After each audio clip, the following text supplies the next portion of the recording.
Altos is brought to you with the kind compliments of Rituals, Coffee House, and Belgrew's Funeral Home.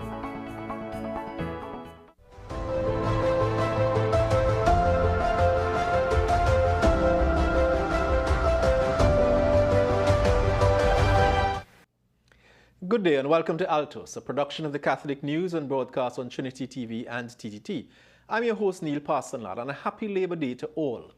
Ahead on our show this week, Archbishop Gabriel Malzer outlines his plans for the administration of the Diocese of St. George's in Grenada as he takes over from the now-retired Bishop Clyde Harvey. The Catholic community remembers the pioneering work of Sister Ruth Montrechard, who died at age 84. Laventille devotions continue. Father Augustine Kintu tells attendees about the 2 C's. We examine the ever-increasing role of artificial intelligence in different aspects of daily life. And later, AmJam President Nirad Tiwari joins us to discuss some issues affecting labor and business in Trinidad and Tobago. And now for our top story. Archbishop Gabriel Malzer of Castries St. Lucia has been named Apostolic Administrator of the Diocese of St. George's in Grenada, following Pope Leo's acceptance of Bishop Emeritus Clyde Harvey's resignation, which was announced on June 9th. The Archbishop spoke at a press conference hosted by Good News Catholic Communications on Monday in Grenada. Altos reporter Kaelan Jordan has more. Archbishop of Castries Gabriel Malzer says he will appoint a delegate to assist with administration as he balances responsibilities between St. Lucia and Grenada. He says one of his main challenges is managing both dioceses at the same time. One of the big challenges, I think, is holding the 2 dioceses together. I plan to come here for 1 week every month. Archbishop Malzer says understanding each diocese will be key to his approach. Each country or each diocese is unique. And in order to know the challenges, I must know the place. But I think the challenges are normal to church. Learning people, leading people, giving them a sense of their role, their responsibilities, and the spirituality that they are called to follow. The Archbishop confirmed the bishop appointment process is still ongoing. There is a process going on at the moment, so as to when it's going to be concluded, it's certainly not within my knowledge, but we hope that it will be as soon as possible. Archbishop Malzer also referenced prior experience as apostolic administrator in Dominica and St. John's Bastille. He says his role is continuity, not change. An apostolic administrator would have limitations. He would, if he is wise enough, he would not, implement new things that are of long-term effects, I am Kaelan Jordan reporting for Catholic News, Altos. Sister Ruth Montrechard died last Sunday at 84 years of age. A member of the Sisters of St. Joseph of Cluny, she was a teacher for over 10 years before joining the non-governmental service organization, Serval, working alongside its founder, Father Jerry Pantin. Sister Ruth was remembered for her compassion, kindness, and the many lives she touched. Laura Pickford-Gordon compiled this report. Sister Ruth spent more than 50 years with Serval, which has a focus on empowering at-risk youth, adults, and communities through programs for education and self-development. Sister Ruth was hands-on developing programs and served on Serval's board of directors. In a post on their Facebook page, Serval described Sister Ruth as more than a dedicated servant of the community. She was a beacon of compassion, wisdom, and unwavering commitment to the development of others. Through her kindness, guidance, and tireless efforts, she touched countless lives and left an indelible mark on the Serval family. According to Serval, Sister Ruth's presence gave comfort, encouragement, and hope to those who had the privilege of knowing her, and Sister Ruth's impact will continue. The values she embodied and the lives she helped shape will continue to inspire us for generations to come. But her legacy of love, service, and dedication will forever remain in our hearts. Sister Ruth was a member of the World Community for Christian Meditation, WCCM. Director of the WCCM, Father Lawrence Freeman, in a message of condolence, said Sister Ruth was a born teacher and founder. She served as a national coordinator, regional coordinator, and member of the guiding council of the WCCM. He stated, quote, "She not only introduced countless people to meditation and helped them to integrate it into their lives just as she had. She also trained and inspired them to do the same with others." Archbishop Charles Jason Gordon will preside at the funeral mass for Sister Ruth Montreshat on Monday at 10 a.m. at the St. Joseph Convent Chapel, Port of Spain. This is Lara Pickford Gordon for the Catholic News, Altos. The second installment of the Laventil Devotion series drew a large congregation to the Our Lady of Fatima Marian Shrine on Sunday, June 14th. Chief Celebrant Father Augustine Kintu used his message to remind the faithful that they are neither forgotten nor worthless, but are treasures of God. Clisha Best has more. A wonderful time was had by those gathered at the Our Lady of Fatima Marian Shrine for the second Sunday of the Laventil Devotions series. Father Augustine Kintu opened his lively homily by drawing from the journey of the Hebrews from Egypt to Mount Sinai. Father Kintu reminded the congregation that they are no longer slaves to the past. They are children of God, precious in his sight and worthy of dying for. He pointed to the apostles, who were not professors or scholars, whom Jesus called and entrusted with his mission. Father Kintu invited each person to see themselves as God sees them, chosen, cherished, and called to be a treasure for others. The Laventil Devotion series will continue next month with the final installment in October. I am Clisha Best for Catholic News, Altos. Artificial intelligence is rapidly changing the way people work, learn, and communicate. As Trinidad and Tobago observes Labor Day, questions are being raised about what this technology could mean for jobs, workers, and the future of work. Andre Burton reports in this sponsored segment. This sponsored segment of Altos is brought to you with the kind compliments of Belgrove's Funeral Home. We do more than just say we care. As artificial intelligence advances, even the people building the technology do not agree on its impact on jobs. For many people, the AI revolution is no longer a future possibility.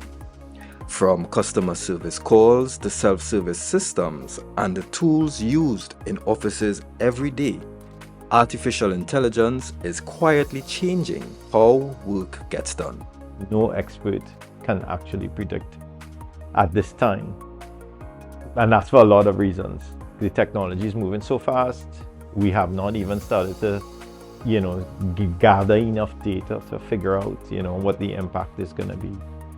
But I think that Dario, which is the CEO of Anthropic, has it right in that it may be that we're not seeing it yet, but it is coming. That it is coming for sure.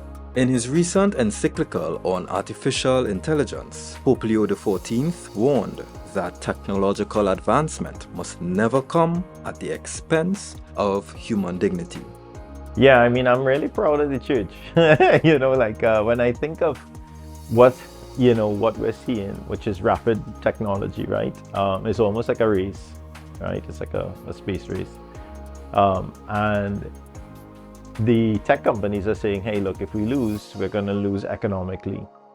And so the importance of us winning outweighs all other risks. It takes, a leader of 1.4 billion people on the planet to step up and say, hey, no, technology advancements are okay, but they can't be at the expense of people. The question is not whether artificial intelligence will change the way people work. The question is how society responds to that change. Yes, there's going to be impact. So I would say to those organizations that are looking into automation, looking into AI, if you do find that it is displacing people, to stop and think about helping those people retool, do more valuable work in the world of AI, or, and to do the Christ-like thing, which is to take care of people, respect the dignity of people. As Trinidad and Tobago marks Labor Day, the debate over artificial intelligence is no longer about the future. It is already here. For the church, the challenge is ensuring that technological progress never comes at the expense of human dignity. I am Andre Burton, reporting for Catholic News, Altos. This sponsored segment of Altos was brought to you with the kind compliments of Belgro's Funeral Home. We do more than just say we care. Artificial intelligence is also raising important questions about education, learning, and how young people prepare for the future. Next week, we will continue our series on AI with a look at how technology is changing the classroom and what it means for students, teachers, and parents. And stay with us. Nirad Tiwari will join us. Nirad Tiwari from the AmCham, the American Chamber of Commerce, will join us for a further discussion on AI and its impact on the labor force. It's now time for us to take a short break. We'll be right back.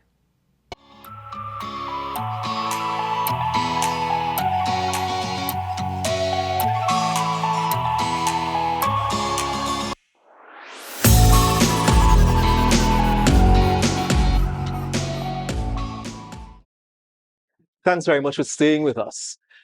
Today is Labor Day, and the crowds would have gathered in Faizabad by now. Lots of announcements would have been made. We have on set with us, luckily today, Nirad Tiwari. Nirad is the CEO of AmCham, the American Chamber of Commerce. And Nirad, we're glad to have you to talk a little bit more about Labor Day and that how does technology impact on the labor force? The introduction of AI, how does that affect, and how is that going to affect the workforce in the years to come? Nirad, welcome, and thanks very much for joining us. Good evening, Neil. Thanks for having me, and good evening to all your viewers. It's an honor and a pleasure to be here. It's good to have you. Nirad, very often we talk about AI and the influence of technology on the workplace as an either-or situation, that it's either, people get laid off or people retain their employment. How do you see it? And if it's not either-or, then what? What is it that we can look forward to? So I'm glad you framed it that way. So if you look at we are supposedly in the fourth industrial revolution, right? And the fourth industrial revolution is characterized by the speed of change and the speed of technological advancement. So when we went, to the plow and that kind of thing, people thought, oh my gosh, we're going to lose jobs. Then we went to the steam engines, people thought, oh my God, there's going to be no jobs for workers. And then the automobiles and the printing press and so on. And all along, there was a fear that there are no jobs. So the challenge we have today, well, there are multiple challenges. The first is because of the speed of change, and we're on the cusp not only of AI, we're on the cusp of quantum computing, which will revolutionize, make AI look like dial-up internet, right? I mean, so imagine systems where you can't, they crack your password no matter what they are in like 15, 30 seconds, right? And that, that's one of the fears of it, but there's so many positive applications potentially. So the challenges that we have, the main challenge is I think we have to start with basics. So AI, quantum computing, the internet, all of these things are tools. Just like fire is a tool. Fire is neither good nor bad, but it could burn down a house or it could help us cook. Yeah. So how do we as a society want to organize ourselves? Do we want to organize ourselves in such a way that we are able to take care of the most vulnerable and that we set a minimum benchmark of what most vulnerable means, and therefore we are not comfortable saying a certain percentage, whether that's 5% or 30%, live in absolute poverty. And if we say things like that, then we set those goals, then we design the systems and use the tools to make those systems achieve the objectives that we want. But sometimes I find we overcomplicate things. So in terms of AI, yes, some jobs will not be necessary for humans to do in well-functioning economies, whether those be government services or private, in the private sector, that humans do now. But if we design our societies properly, we're going to create other meaningful work. And that's the thing. And when you talk about labor and Labor Day, the goal of the tripartite discussions is not for work, it's for decent work. And decent work means that when people come to work, broadly speaking, I'm not using the academic definition, right? Broadly speaking, when people come to work, they are safe, they're in comfortable conditions, and they have economic choice, meaning they can choose to work or they can choose not to work. They can choose to work here or they can choose to work there. And then that work gives them a minimum decent quality of life and the ability to improve their economic condition over time. And so if we look at things broadly speaking in that context, then again, we use the tools that way. And there will be, I mean, some lawyers will lose their jobs as a result of AI. But that's interesting, you know, in terms of some of the persons who might end up losing their jobs.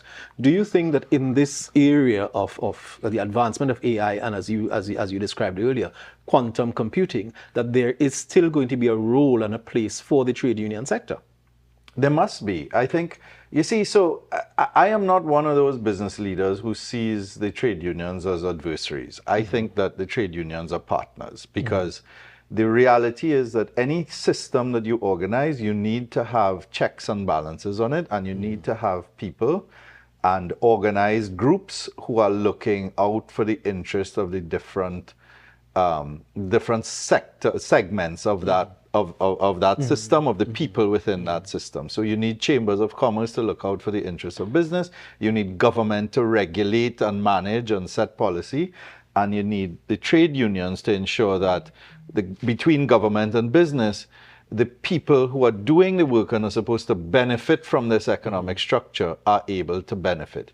And I think over time, you know, we've gone sort of closer and further from that. I would like to think that we can get to a point where, closer to where we are partners again. It means that, to be honest, the government has to set the conditions for tripartism to make sense. So where we could come together and collaborate and say, well, all right, these are the 10 things we agree on. Let's not focus on the 2 things on which we disagree, or agree to disagree on these 2 things because they're not fundamental, but focus on the wins for the 10 things that we agree on. Right? Do you think that is made easier now with the close alliance we see between government and some of the trade union movement? I don't know. It's too early to tell. For example, we are engaged with the Ministry of Labour right now on the amendments to the Retrenchments and Severance Benefit Act. We agree on the principles, right? That is that workers shouldn't just be discarded and so on. But we also have to do that in such a way that it doesn't seem to business that this is a place where they shouldn't invest, because the risks, if the business doesn't work out, get too high. And so far the minister and the ministry are receptive and willing to listen to what we have to say and try and work collaboratively. So if that continues, then yes. If it doesn't, then no. But as I say, it's too early to tell. But you see the unions themselves, at least some of them, trying to reinvent themselves. You see what the OWTU is doing is they're getting into business, right? In a real way, not as in a side way, not setting up a credit union. Business, you know, I mean, it's you know, the traditional things. Credit unions are real businesses. Please don't misunderstand what I'm saying. I'm saying they're getting into other more trading businesses, transactions, and so on, right? So I think the unions themselves realize that the world is changing, and there are some pivots that they have to make. Which is a good thing. Neeraj, we want to thank you so very much for joining us. There's a lot more that we could talk about. The whole issue of quantum computing that you introduced, and AI, and how technology and how do we balance technology in the workplace? How do we balance technology and the worker? The Pope has recently issued a statement saying, you can't sacrifice one for the next. Agreed, 100%. So we thank you so very much, you know, for being with us, and we'll hope to continue the discussion at some one point. And I have to plug techislands.net. AmCham is having a tech conference where we're addressing this and other issues, and right? other So issues, please yes. check it out and do that. attend if you can. Thanks very much for staying with us. We'll be right back. In this Sunday's issue of the Catholic News, single father David Ramcharan says fatherhood reshapes, transforms, and heals in our guest editorial for Father's Day. Director of the Vocations Office, Father Kenwin Sylvester, writes on the joy of spiritual fatherhood in the monthly Vocations column. And General Manager of the Catholic Commission for Social Justice, Father Stefan Alexander, says justice is more than a moment, it is a journey. Here are the clergy anniversaries for the coming week. And the coming events.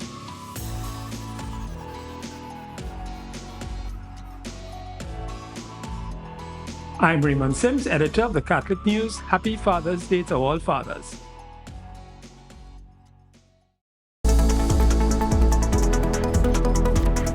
Every day, we try to make our lives of Catholic work something meaningful to God. Because we need a faith community to do God's work in this world.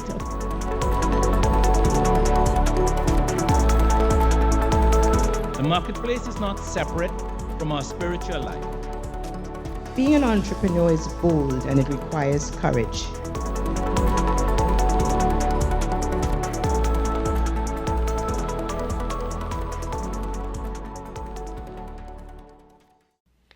The Archdiocese of Port of Spain recently presented former Chancellor Joan Fortuny Miller with a papal award, the Bene Merenti Medal. The presentation was held at Archbishop's residence the day before the solemnity of Corpus Christi. Editor Raymond Sims has more on the private ceremony that took place. For almost 20 years, Joan Fortuny Miller has given generous and dedicated service to the Archdiocese of Port of Spain in various capacities. Her contribution is seen as both substantial and historic, and its fruits will remain part of the institutional life of the local church for many years to come. Before a small gathering, Fortuny Miller was presented with the Bene Merenti Medal by Archbishop Charles Jason Gordon on June 3rd. She described the papal award as humbling. This is very humbling. This is very humbling. If anybody would have told me that this would have come to me at the end of my journey, you know, what are you talking about? Are you crazy? But I recognize that God is a God of abundance. And He just gives. He just gives. Fortuny Miller thanked everyone for the honor and remembered in a special way her now deceased parents for their example of service to the church. She also thanked her siblings as well as her family, especially her husband Kurt, who she said has stood by her and given steadfast support. Archbishop Gordon expressed his thanks on behalf of the Archdiocese. It's a lot that you have given generously and selflessly to the church over a long period of time, starting with values and virtues, greater stewardship, greater appeal, greater chancellor. And I really want to thank you for your years of service, your selflessness. Thank you. I am Raymond Sims for Catholic News Altos. And you can read more in this week's issue of the Catholic News. The World Cup has kicked off, and the questions are, who does Pope Leo XIV support? And will he be watching the matches? Here's some reports from Rome. With the 2026 World Cup now underway, millions of people are united in love of one thing: soccer. Among those fans is Pope Leo XIV, who, since the beginning of his papacy, has made it clear that sports hold a special place in his heart. To mark the start of the World Cup, the Pope posted the following on social media. The World Cup begins tomorrow, and many will watch the matches. Soccer reminds us of something we must not forget. Life is not a race to show off on our own, but a path we learn to walk together. Anyone who does not know how to pass the ball, even if they have talent, has not yet understood the game. Anyone who does not know how to live life with and for others has not yet understood life. In recent weeks, Pope Leo has shown his soccer-loving side.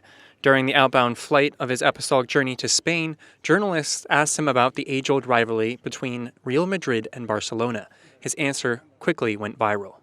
The Pope crowd teams, 3 versus 4. All right. On the flight, Poplio admitted that he wasn't sure how many matches he would be able to watch, but that he would be supporting the United States, his home country, since Peru had failed to qualify.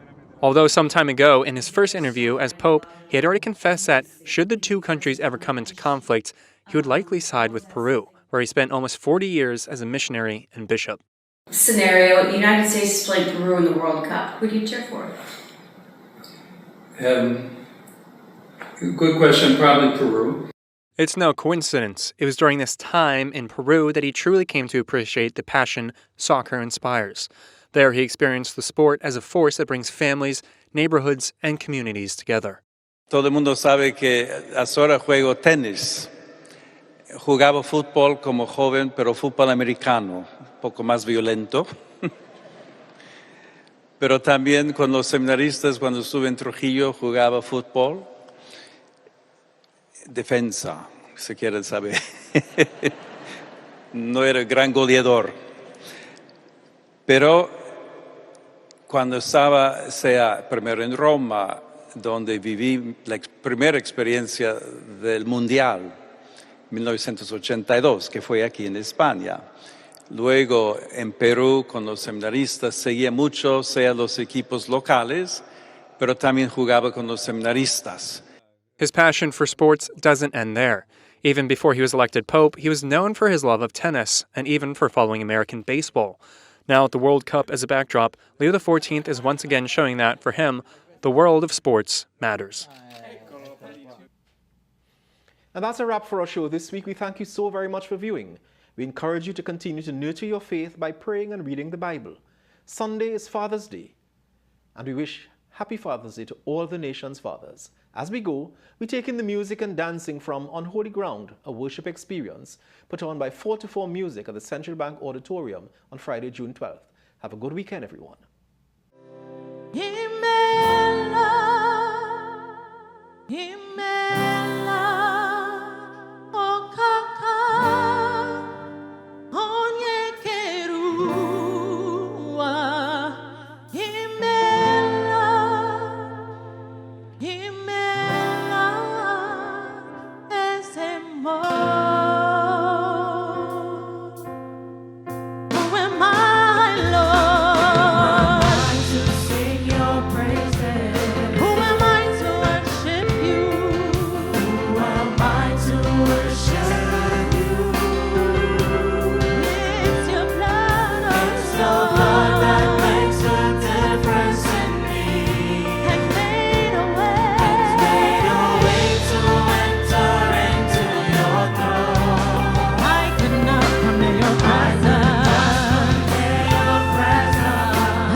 This sponsored segment of Altos was brought to you with the kind compliments of Belgro's Funeral Home. We do more than just say we care.